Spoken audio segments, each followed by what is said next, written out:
killing each other because we killing ourselves. We not when another man. I know I've been in a position. It's out of our control. It's not like he wants to kill. He just doesn't want to die. You know what I'm saying? It's that situation when you got we are living in a war zone. It's not as easy as these people are making us think that they just got some criminal ass black kids with guns. It is not like that. We live in hell. We live in the gutter. We got us stacked up 80 deep in one building. You know, by the time you get out your house, you strapped to protect yourself. Because you living in the same community that the police is carrying rifles and riot gear. Same, they need them riot, excuse my language, I'm so sorry. The same reasons they need the riot hat, the riot jacket, the flak jacket, the double vest, the 9mm Glocks with extra bullets, the tear gas, the mace, all that. Who do you think the police is using that against? Dogs? So we fighting the same villains that they fight in the street. But instead of them seeing us fighting villains in the street, we all villains. Is your generation the one that is picking up for where the Panthers left off, saying, all right, enough is enough? The generation before us forgot about the fight. We're picking it back up. Not only forgot about the fight, forgot about us. Yes, and we're picking it back up. But at this level, all we're trying to do is unite. And right now, as a year, we got 1 million people that's listening. Now we can tell them something. Now we can try to get them that way. And we might lose some. We might gain some. But we would never even have that audience had we not said what was real. You know what I'm saying? And the main thing for us to remember is that the same crime element that white people are scared of, black people are scared of. The same crime element that white people fear, we fear. So we defend ourselves from the same crime element that they scared of.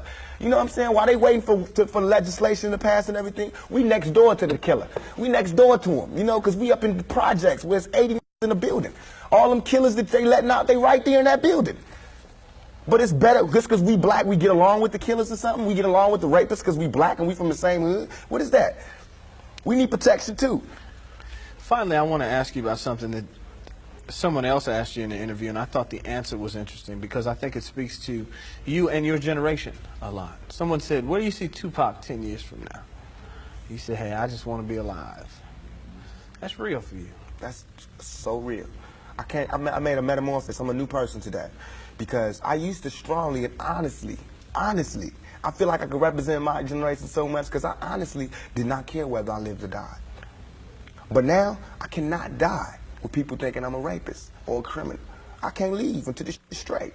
You know, I'm not suicidal. I can't go until y'all really know what time it is. And then after that, boom, it's all over. And we can see, you know, how this shit fall. But that's how it is. And the reason being is because if I can't live free, if I can't live with the same respect as the next man, I don't want to be here.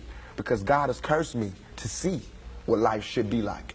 If God wanted me to be this person and be happy here, he wouldn't let me feel so oppressed. He wouldn't let me feel so trampled on. You know what I'm saying? He wouldn't let me think the things I think. So I feel like I'm doing God's work. You know what I'm saying? Just because I don't have nothing to pass around for people to put money in the bucket don't mean I ain't doing God's work. I feel like I'm doing God's work.